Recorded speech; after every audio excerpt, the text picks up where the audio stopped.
My name is Ajay Kumar. I am working with an organization named Rights based in Trivandrum.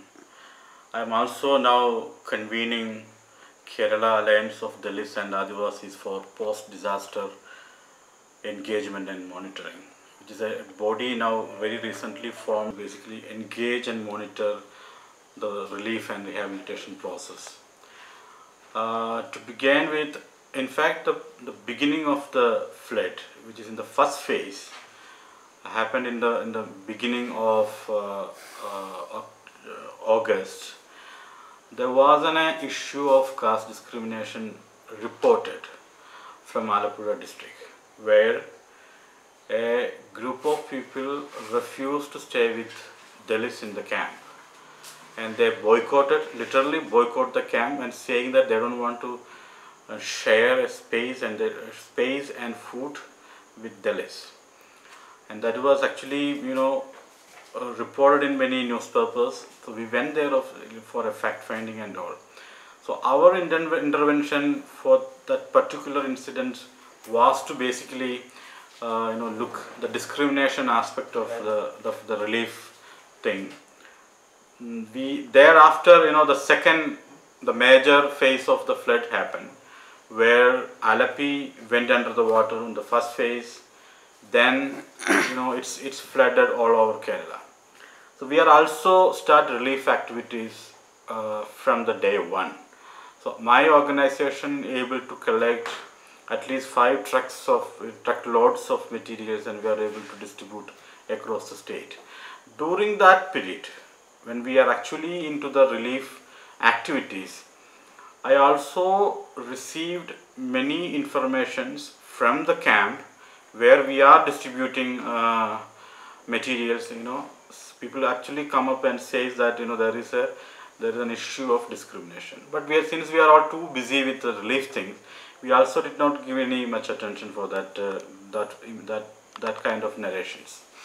And then the fourth day of the relief activities, I got a call from a person, and he narrating that he along with some 90 people staying in so and so place, since they belong to an upper caste, they don't want to go to the camp, but they are hungry, asking me to send some relief materials. Without asking anything, I thought that this is not the time to set our scores. So I made arrangement to make sure that these people fed properly. But that's given an insight that this is something very seriously, something happened in Kerala. So that's the one reason I immediately call up all our colleagues, form this network, and try to collect information about the discrimination across the state. Now we are able to collect evidence of number of instances where Dalits are discriminated, Dalits are segregated, Dalits are denied relief materials, they are differentiated, all sorts of, there are two kinds of discrimination. One set of, the kind of a very plain, open discrimination, and there are, discrimination by default, other means.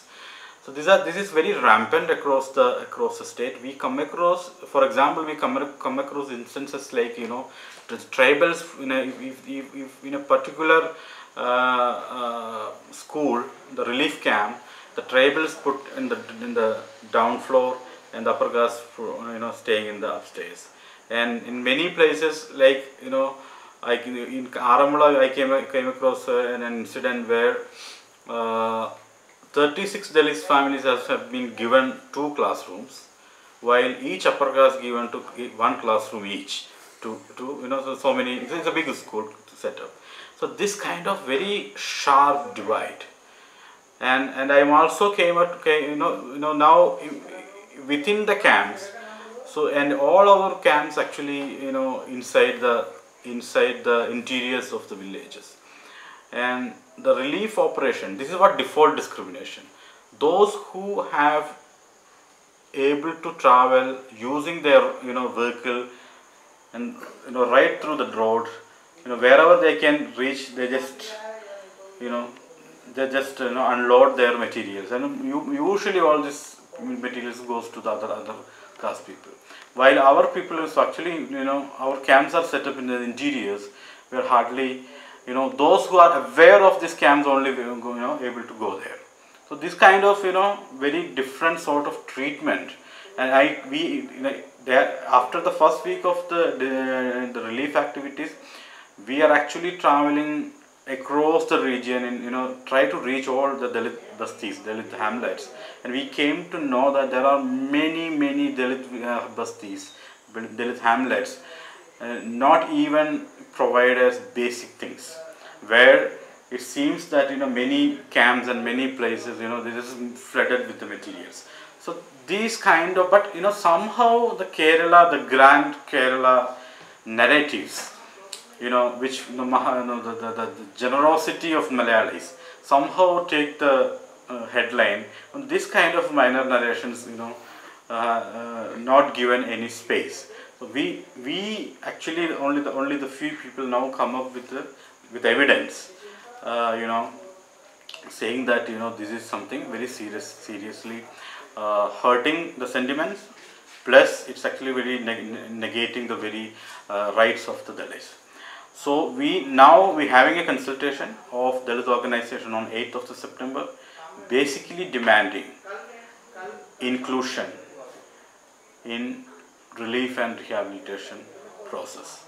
So we are also conducting an exclusion study where we definitely bring recommendations. We are also providing some framework for the government to engage with more inclusive manner with the Dalit and Adivasi population. Length and the breadth of Kerala. So there have been different districts have been affected differently. And in that caste discrimination, was there something like in particular district it was rampant, another district was not, it was better? Was that like that anywhere you saw there is a pattern? Is there a pattern? Now, there are two things we should understand. One is, for historic reasons, the so-called Kerala model driven our people into the riverbeds. So if you look at, we have some 26,000 Dalit colonies in Kerala. Most of these colonies invariably set up next to the water bodies. So we are the first one. Officially or unofficially? By design. They are pushed into, this is what called the marginalization. The exclusion, the form of exclusion where you can see the caste exist in the other, the residing pattern of the caste people. They are clearly segregated. Kerala also we have a kind of a segregation, but not we did it in such a sophisticated way that they are inside the maybe next to the society, but they are excluded. This is such a very different kind of setup. So all these Dalit colonies have been there in the next to the water body. So we are the first one who hit the flood, whether it is minor flood, larger flood, whatever it may be. And this is a common phenomenon on almost every year where nobody given any notice. So all these people, I'm talking about those who are given the next to the water bodies. Now here, if you look at any state, this is not difference in anywhere in Kerala. Whether it's in Alapi, whether it's in Kottayam, whether it's in Pathanamthitta or in Wayanad, Idukki, everywhere the story is the same. Now, the second important factor is who actually push into the camp. Now, if you look at when the first phase of the flood, we went to the camp. Those who refused to stay back, they're upstairs. And I'm not alleging that they did something wrong, but when those who are standing upstairs become a national news, then it's become everything is broke out. For the Dalits, it's almost a daily phenomenon. It's every year phenomenon. For us, it's not a big deal. Even otherwise, there is a flood, we move to the camp. It's every year phenomenon. But for this particular flood, everybody got affected. So that's why it's given a lot of attention. Now, because they got the attention, the focus also with them. that's that, that focus actually perpetuating a different sort of discriminations. These are, these are very, very, if you ask any geographical specification, I don't think it's any geographical specification. It is more or less everywhere. There was. Yeah, there are, if you assess the loss of the Dalit hamlets across the state, and we as activists were able to travel across this region, we realized that every bit of their belongings has been washed off. There's nothing was there in the houses. There are many actually wonder how come Dalits in Kerala having so much of stuff in their houses. Like the many houses have mattress, TV, fridge, gas stoves, vessels, and nobody actually understand how Dalits able to gather this kind of this much of materials. In fact, it's a non-fact, at least among the Dalit circle, that we are able to purchase all these materials by taking loan from the money lenders. And what is their salary? What salary they get? The daily wage. Yeah. In Kerala,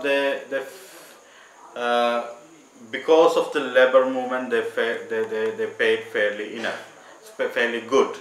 So that's why they are able to spend little bit of their savings to the money, either to the money lenders or the small scale banks like ISAF, Dora kind of thing. So everybody, or Kudumbasri, the government systems, Kudumbasris and all, SHGs, a lot of SHGs are operating in every. So we used to say the tail end, the both end of the same Dalit bus, there will be two SHGs, and if possible there are one in the middle. So there is, because it's a cluster of number of families, so they easily make it. So Dalits usually, if you ask any Dalit laborer or especially the woman in a household in a rural setup, she will say on Monday to Saturday, they have a list which usually written on the doors of every house. Saturday this much to this person, Tuesday this much to this person. This is common practice everywhere, and this is how Dalits in Kerala are able to accumulate at least some sort of properties inside the houses. But that savings, that earnings, and they are able to spend probably their entire life to gather these materials. So every bit of that material has been gone. So nobody actually, in a real terms, assessing this loss. This is the one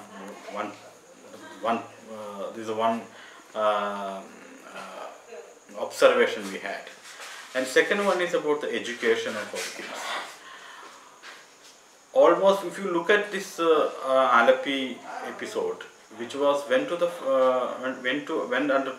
the water in the first phase, where people taken to, mainly those who are on the downstreams, generally the Dalits, they are taken to the camps, which are mostly the government schools, again accessed by our own people. But those schools got flooded in the second phase, and they were taken to elsewhere outside the Alapi district. The point I am making is, all these schools was shut for last 60 days, or more than 60 days, either as the camps or they flooded. So who is going to compensate this loss of the days? Plus our kids lost everything. No notebooks, no textbook, no bags, nothing. They are not able to even take their simple belongings like toys or anything. So the children, and especially those education is concerned, it's very badly hit. So until you have a program to address separately these kind of the narrations which is not being come up so far in the mainstream discussions, the Dalits and Adivasi kids will be suffered a lot. It was quite interesting when you spoke before I recorded the camera about the flood relief. When the flood relief people give you a few things and people don't even pay attention to a few things which are very important, like the educational material. Could you tell from your own? Yeah, my experience of collecting flood relief material. In the first bench, it's only the used clothes come, and we have actually literally asked people to stop giving it, because many of them actually use it as a dumping yard. And second phase is a lot of napkins and the biscuits came, and there is the fact is the many of the tribal areas, which is also got a lot of the kids napkins, which is now nobody nobody in real terms not using it. Even none of our areas, it's not common that we are using what is called Napkin, sanitary. Not sanitary pads. I'm talking about the children's diapers. So it's like bundles after bundles came. So we don't know what to do, because we, in fact, our first consignment, the first truck which is went to Idiki in the tribal area, they said we are sending it back. We don't use it. You given to somebody who use it. This kind of the concern is something. I mean, those who are giving, they have their line of thinking is totally different. So in that way also, I did not find hardly any educational materials like books, bags, pencils, pens. Some activity book.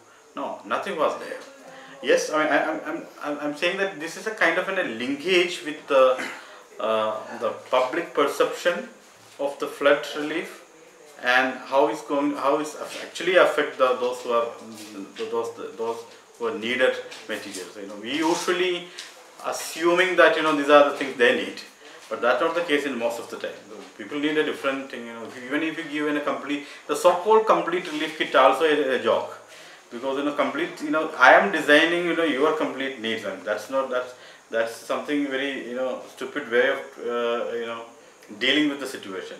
So I usually argue for a cash transfer where people can buy their own stuff, and it will penetrate the local market also. Now what we are procuring things from the outside the state and just dumping it here. That's also create a lot of other problems. So last one intervention I want to make is, you said Dalits have lost so much in this flood. Yeah. And it's a huge amount they spent. For example, 10,000 rupee TV, for them it would have costed some 12,000, 13,000. Yeah. So now it has gone. But the government has made an estimation and it is giving 10,000, 5,000 rupees more for SCs, and with the others 10. Well, can't that be enough? When caste Hindus, they are paid 10. The government is given 15 for Dalits. Yeah. So and at this point, government should step in to say minimum, at least declare the moratorium of their loans, which is very important. Which loan? The loan they have taken from the small SHGs and all things. Now money lenders anyway will come. That we have to deal with them. There's no other choice. All these people. But there are institutionalized loans like SHG, Kudumbasris, and all these small banks of Gisaf and all. They should at least given, either their loan should be wiped off. Second, now you have to have a kind of an equity lens when assessing the loss. As you rightly said, somebody is spending 9,000 rupees for a flat TV, or digital, what do you call that LCD. TV. We are spending some 13,000 because we are taken as a loan. So even when doing assessment, those kind of things, and I don't think government or near future going to compensate that entire thing. But at least when they're doing assessment, your point is very extremely important. You lost a TV, I lost a TV. That's not the case. We lost the same TV at a different price. Different price. That's the story. And also we earned 1 month, 2 months, for them 1 month salary. Yeah, 1 month is nothing for them. It's just For them, one quarter of their salary also. Yeah. What is the main reason for the flood? Is it a government's failure or is a natural thing happened, and whether the government responded properly? There are a lot of controversies going around this issue, but I am not. Truly speaking, I am not able to make out anything. Because that needs kind of a scientific knowledge and understanding of dealing with the calamities and flood, and I am not in a position to say. But the way, yes, there are people actually appreciated the government efforts, which we are also agree with. We are not saying that government did everything they did bad, but the point is in a post in time when it's come to the preparedness, there was government cannot run away from its responsibility. Saying that this is a flood in 100 years, and this has been there. Flood situation is almost everywhere, every year. So in terms of the measures, the security measures they have taken, the equipments available for a relief and or rescue operation, there was nothing, hardly nothing, and they're waiting into the army, and finally the fishermen only go and rescue the people. How was the central government's response? Central government, I think Narendra Modi's response basically. Yeah, they basically is as stupid as he, and there's no other way to say. You mean his action? Yeah, it's political. It's very political. They could have do much more. Okay. But somehow and I think the fisher folks actually given nicely. The Malayali population did not given any notice when Oki happened, where fishermen are suffering, and only when that's a beautiful way of answering Malayalis negligence of an other disaster which fishermen suffered. I was browsing and finding out what are the informations are there on internet on Caste and Kerala flood. Yeah. Very few news are there. Yeah. So I heard one was the Madhimam Media One. Janam TV. Yeah. Janam. So some people say it is cooked up. How do you respond to that? No, that's very typical Malu way of dealing with the issue of caste. They are the most hypocritic. These are the most hypocritic society. Everybody knows that caste exists, but everybody refuses that. Everybody. Yeah, I mean in terms of in general. So that's why. So if you raise, I'm telling you, we are now raising issue of the caste now, and we will brand it as a caste immediately. That is how that's a tactic they used for generations now.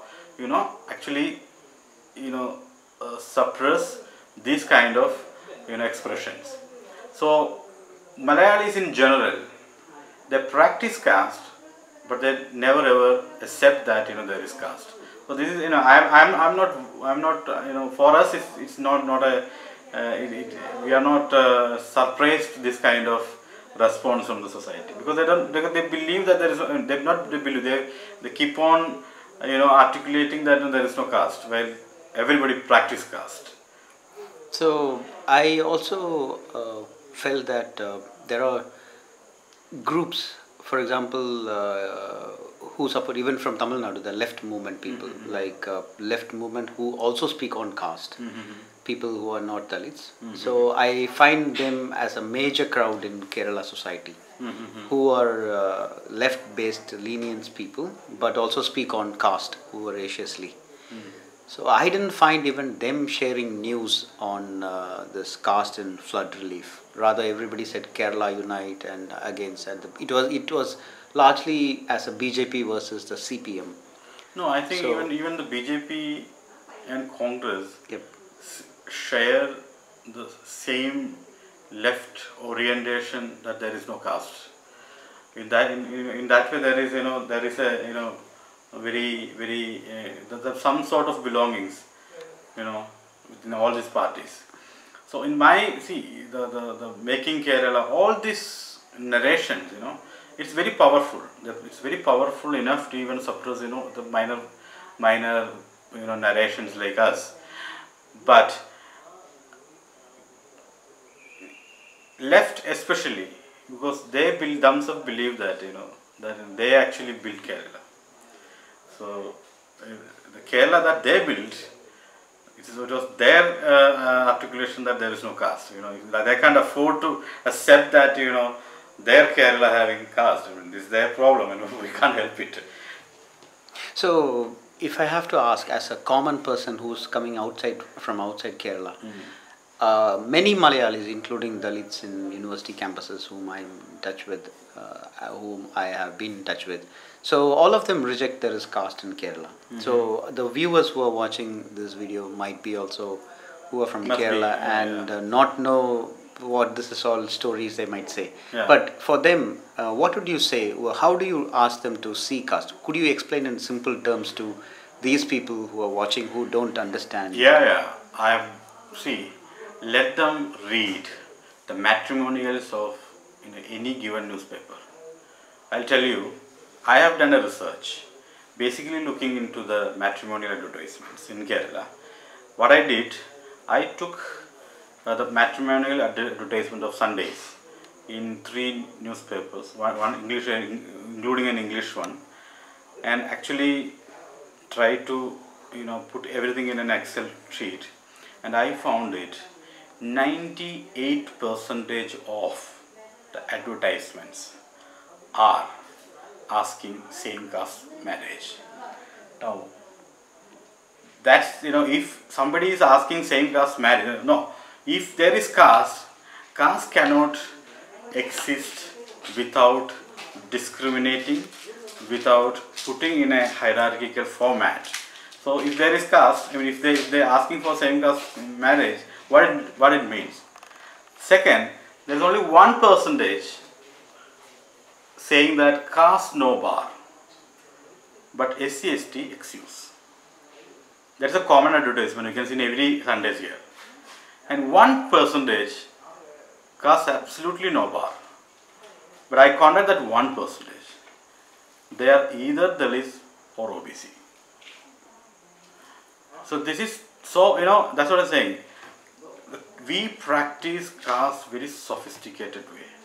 Every progressive Mallu, I challenge you, these people, just ask, marriage is an institution which protect caste and its hegemony, that that everybody knows. Can you ask any of these progressive Mallu, who did their marriage? Then all this argument will collapse in there itself.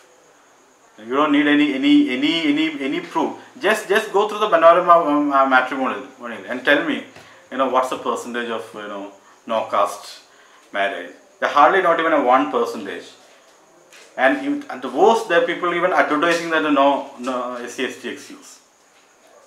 And they're saying that either by the problem is what we differ is the North Indians say it's a caste. We say it is because of the cultural difference or maybe hygienic consciousness, all the bullshit. We Mallus practice caste like anything. There's no difference. And the Dalits in Kerala have an extra burden to prove the caste. That's one of the funniest stories. That is one of the heavy things that the activists like us in the field facing now.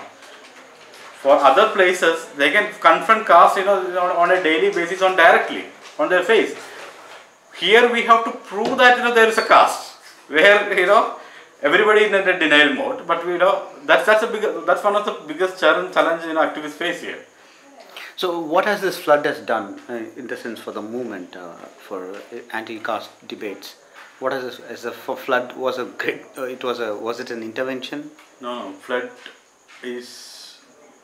There is a sense, among the intellectuals also, even Ambedkar also actually said something in that, in some calamity, natural calamities may disrupt the structure of caste. But I don't think that's happening, because it's actually the hidden, silent discriminatory nature of the caste in Kerala to actually come up openly in a natural calamity in Kerala. That's what happened. So far it was hidden, now it's very plain, direct.